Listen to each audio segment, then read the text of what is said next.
What's the meaning of barnacle goose?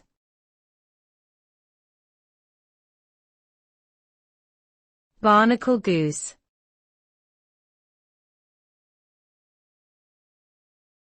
Barnacle goose.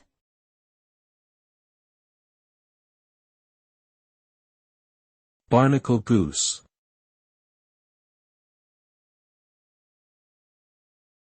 Barnacle goose.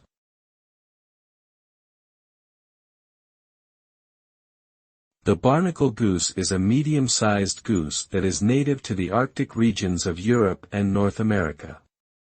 It gets its name from an old legend that claimed that the geese were born from barnacles, which were small crustaceans that attached themselves to logs and driftwood in the ocean. According to this myth, these creatures would then transform into the geese during their hatching season.